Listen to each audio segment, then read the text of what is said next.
Hello everybody, welcome to this SLTA Talk. We are here today with Romain de Wolff of Whisperit.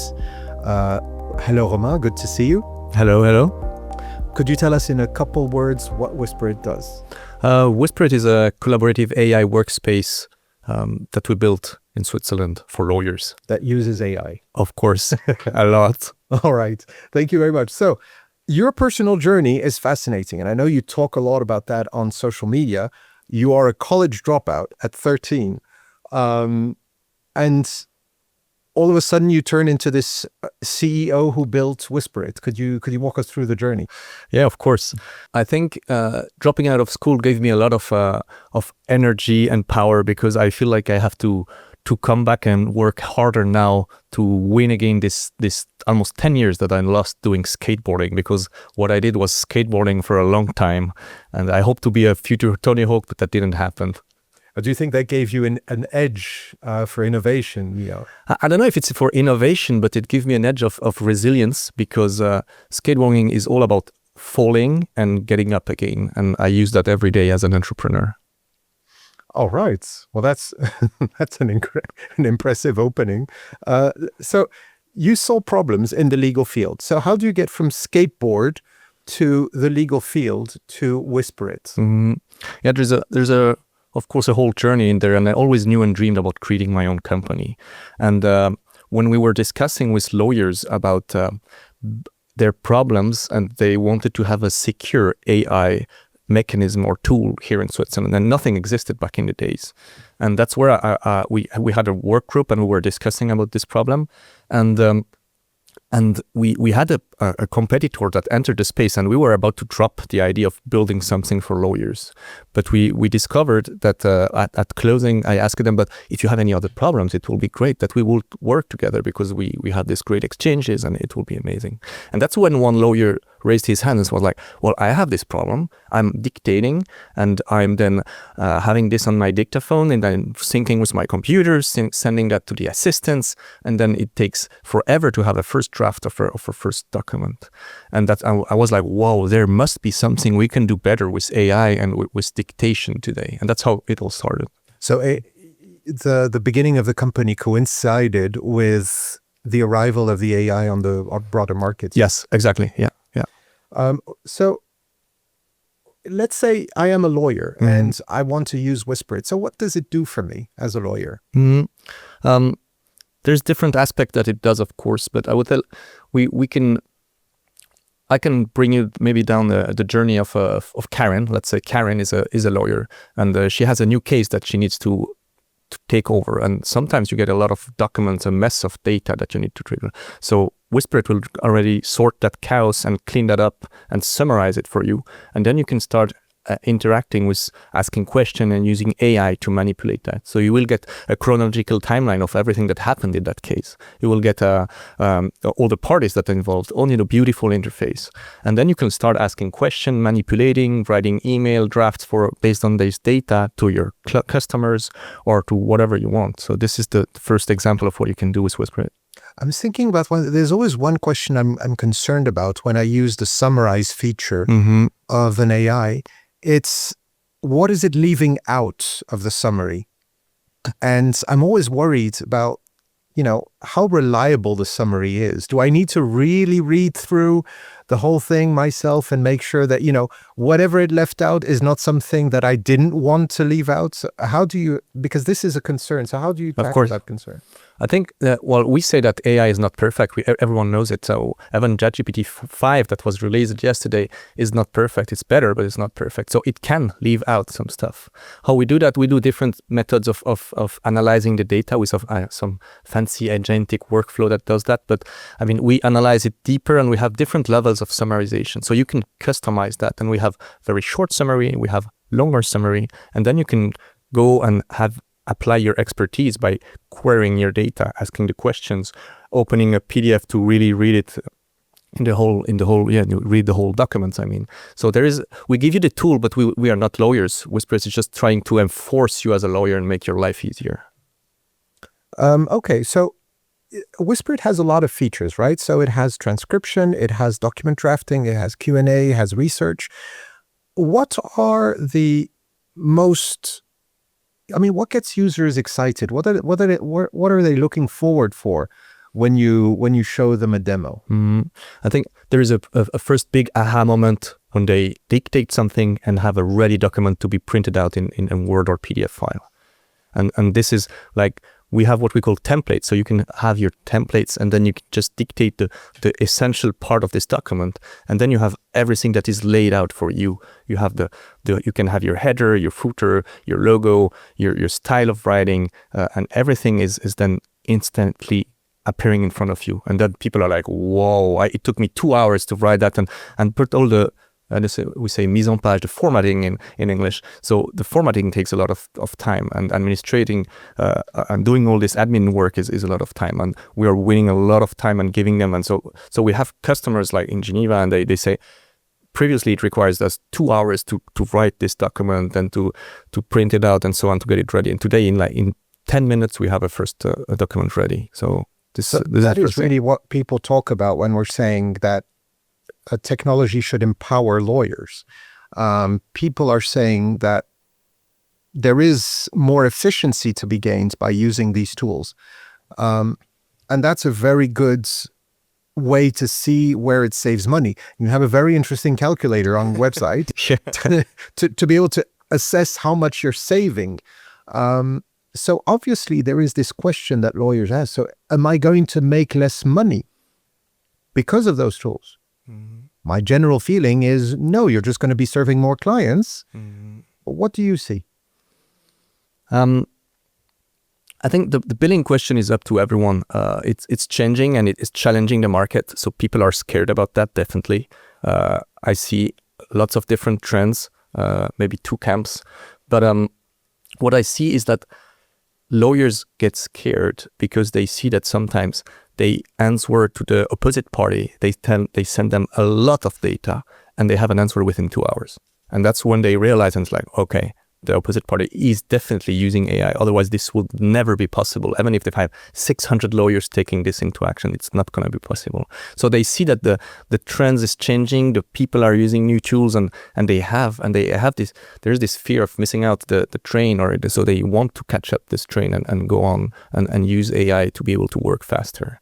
There's an interesting story. I discussed that with Michel Jacquard, I think, and he mentioned that there is a PricewaterhouseCoopers is now offering a special pricing if they use AI.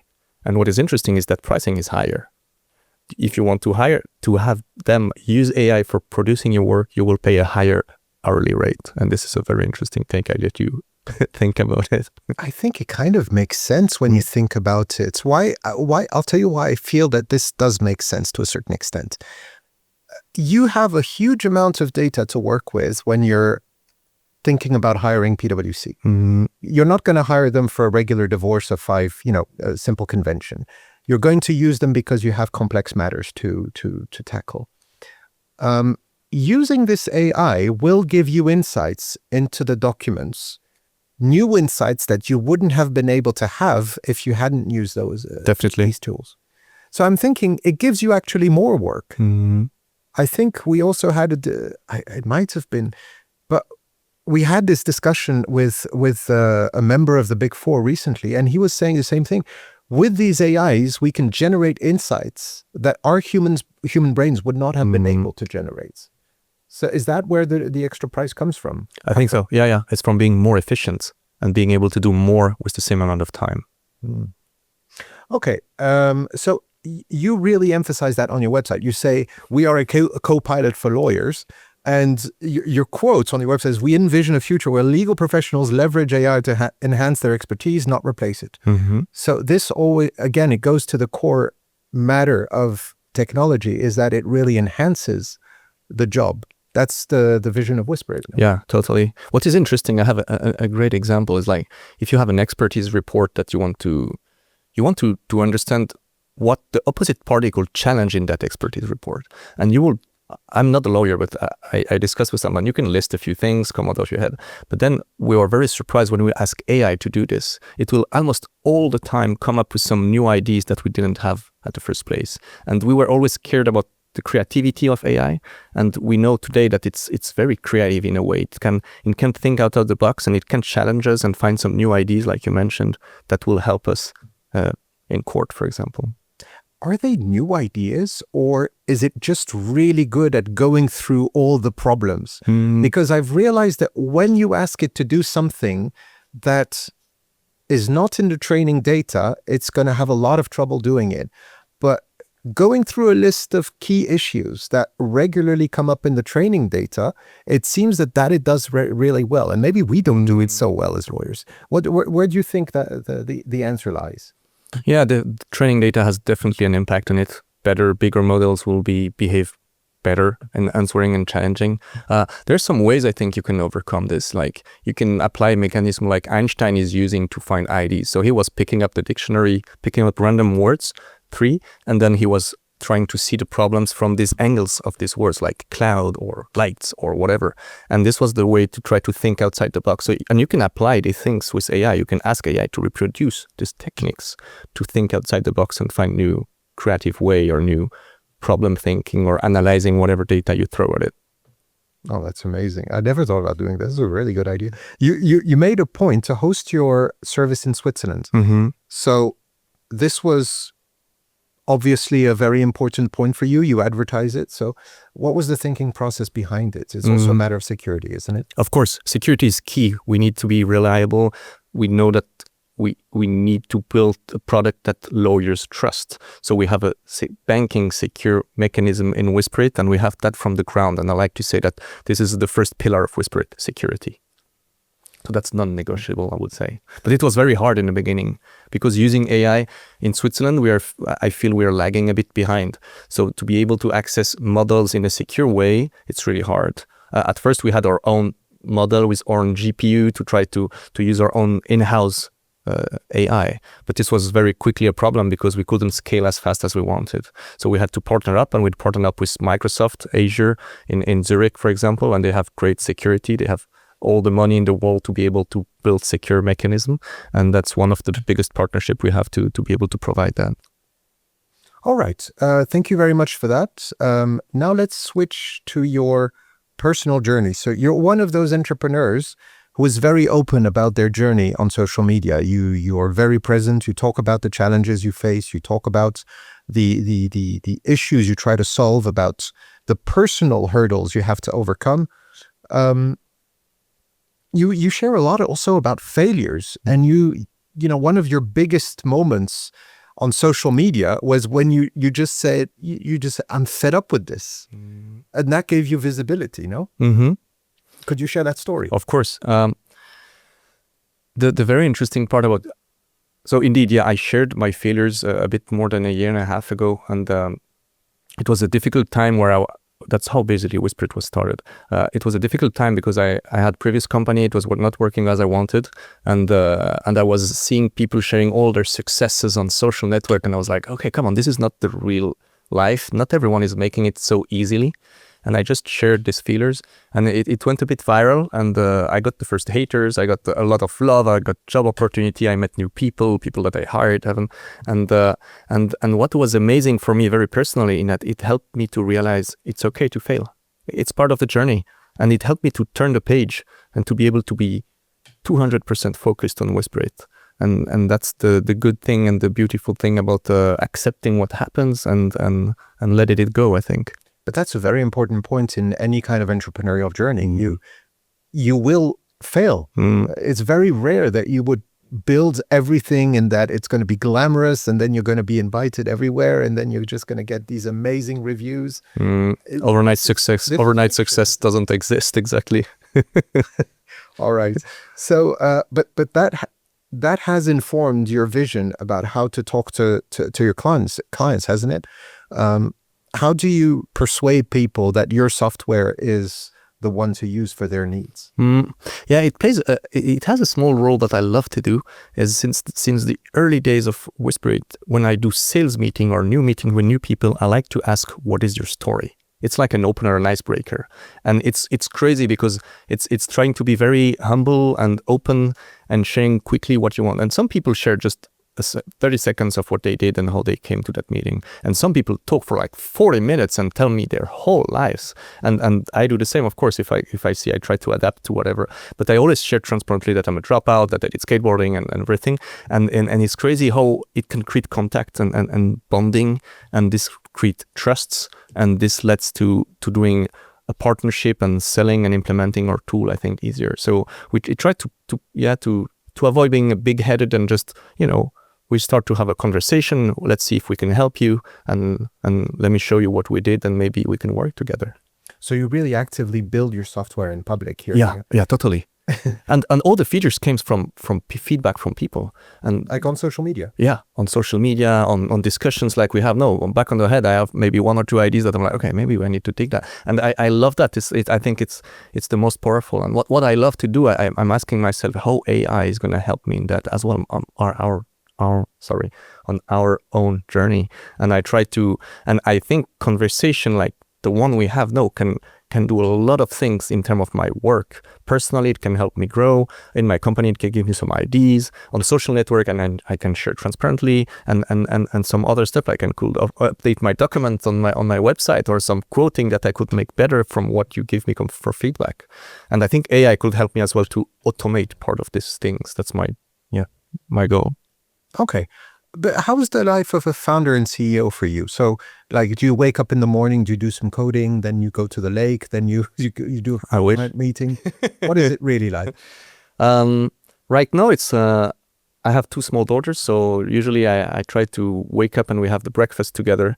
Sometimes a cheat code that I had is I was working earlier in the morning, so I'm usually waking up at 5 or 5:30, working for 1 hour before my kids wake up, and then we have this breakfast, and then I heads up to work. Then at 9, every day with the team we have what we call a daily meeting, where we share what we did the last day, what we're doing today, if there is any hiccups, any problems we need to discuss together. And then the day go on. Usually I do a lot of sales meeting, obviously, right now. So it's a lot of selling. And then I work as well on the product. So we have a backlog. We try to exchange, to share ideas, to discuss what we can do better. And I do some, of course, customer support. We do have some bugs, and we're working hard to make the product better. So this was I think the big pillar. Frankly, I don't code much anymore. The team is doing that for me. But when I have sometimes, I love innovation, obviously, and I'm always thinking about what is a new edge or what's a new behavior we could create in the product. And today with AI, coding is ultra fast. So I know that I can take maybe during a weekend and code a bit to reflect and do some R&D and reflect on how I could improve the product. So it's always thinking about the product. Yeah, of course. Yeah.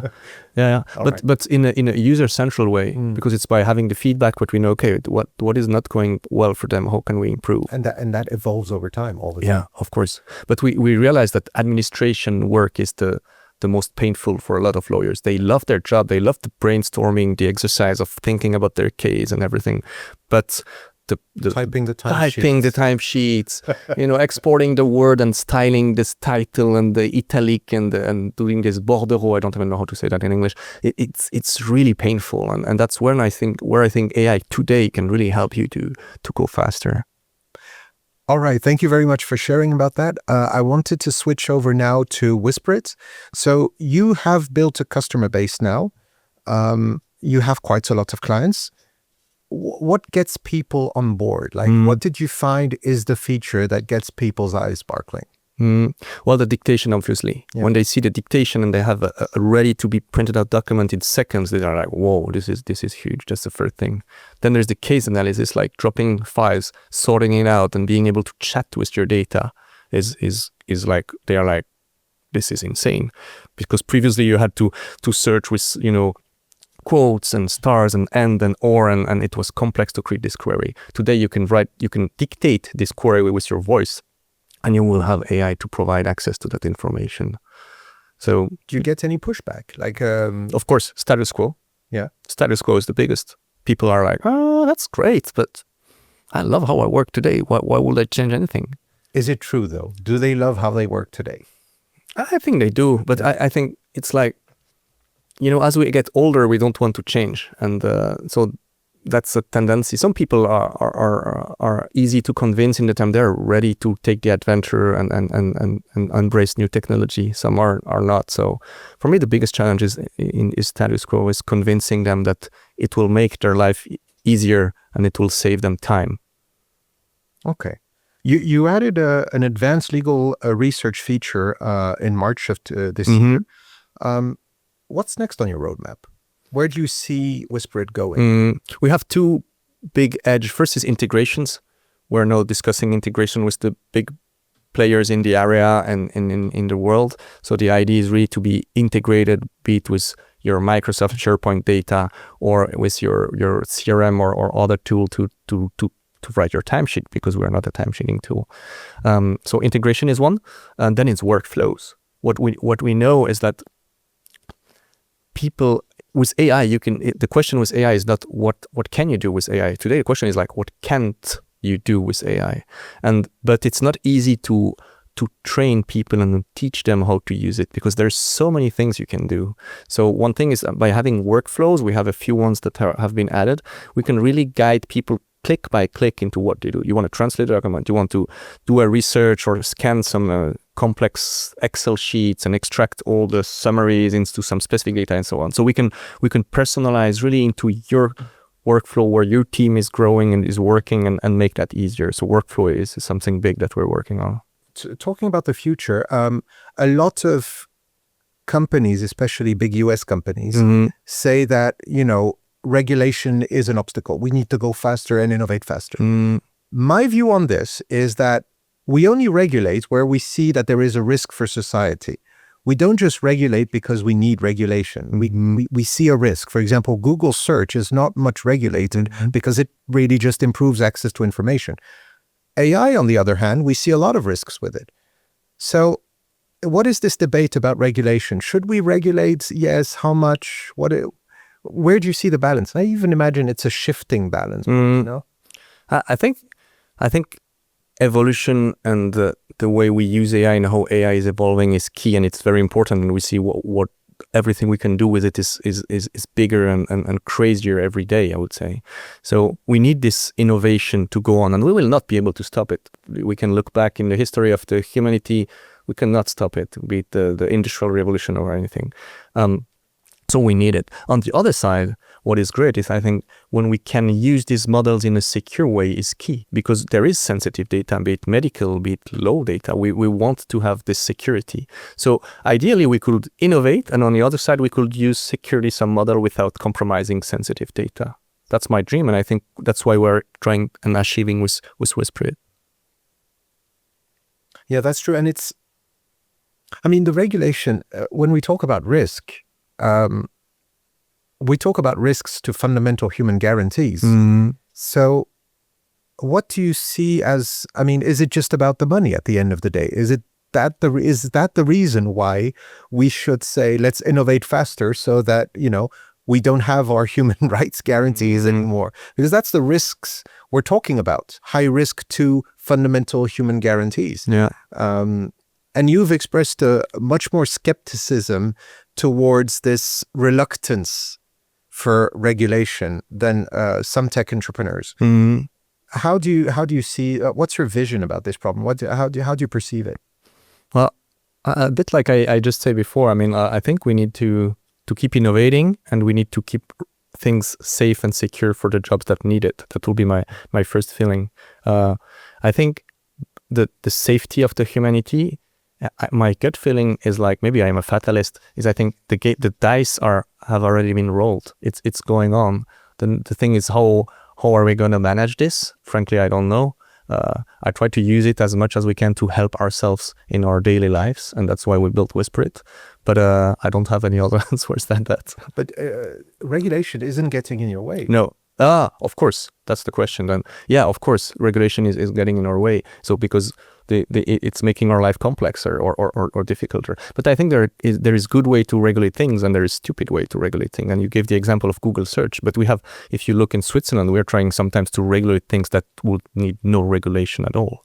So there is some balance, and there is some ways to be found to be able to to build tools that follow this regulation closely. Where do you see which regulation that applies to your company do you see as something that goes too far or that doesn't go far enough? Is there any examples?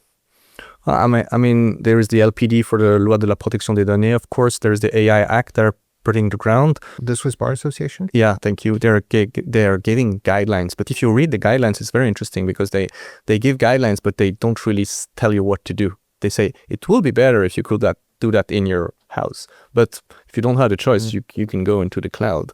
So it's very interesting because I feel that we are trying to regulate people that are putting the regulation there. They're trying to write this regulation, but they don't have the solution to really apply this regulation. So there is a bit of a no man's land in between. And this is probably not so easy, nor for lawyers, nor for tech companies. And this is a bit like we need to find a way to dance and to make that as best as possible following these regulations. Yeah, it's a very complex topic, and there's a lot of answers depending on where you are, what your interests are. How do you see the Swiss legal market evolving? Like, in your experience, how are we evolving on the Swiss legal market? I think it's really great to meet all the players that are in this area, and it's growing. The market is getting crowded or more. I don't know how you say. Crowded. Yeah, more crowded. Thank you. Every week or every day, and I think it's good. I love competition, to be frank. And I met a lot of competitors, but on the other side, we are not really competitors. We all have our history or way of doing things, and we don't compete directly. So I think it's great to be able to push the market, to challenge the status quo, and to help people see what they can do with AI. So I think we are a bit in a far west period. There is a lot of everything, and a lot of people are coming in. There's this gold rush about AI, and then I'm sure a lot will disappear in the upcoming years, and maybe the strongest player will stay and will keep fighting and growing. You involve a lot of your clients in your development process, right? Yeah, we love that. That's where you get a lot of your ideas? Of course, yeah. I think sales meetings are amazing, are gold mines for discussion, showing the product, challenging, having the questions. It gives a lot of data. And then, of course, we love to do one-on-one with lawyers. So we sit next to them and we see how they work. Like, they are really like picking up the phone, asking for a file. They get it via WhatsApp and they have to transfer it to their SharePoint, and then they want it to have in Whisperit. And how do they do that? And at first it was like really cumbersome. I think a lot of small wins are into these integrations and making the flow easier. And there's still a long way to go. Oh, that's interesting. Where do you see Whisperit in the next years? Where do you like to take it? The next year?